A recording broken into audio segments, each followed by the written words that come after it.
That I was called in and asked to solve this problem, this timeline contraction problem.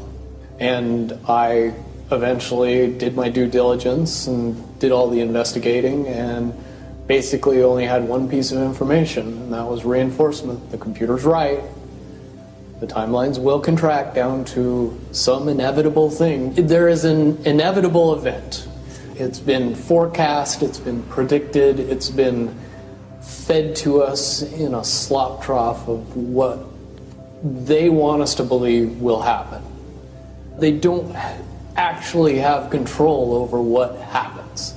They only have control over the reaction, and it seems that no matter what they try to do to cause their desired reaction, it's going to have an opposite effect. Much, much easier for me to explain today what that process is as opposed to back then. If I had to give it a name, I would say it's the awakening process.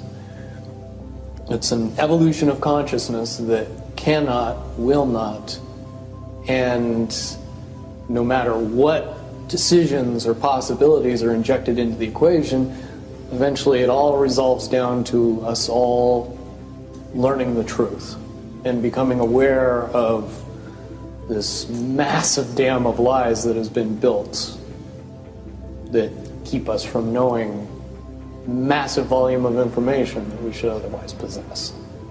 Essentially what happened with Looking Glass, not only did they not want people to use it anymore because they knew it was just going to burp out the same thing, but at the same time they didn't want anybody else to know what it was saying.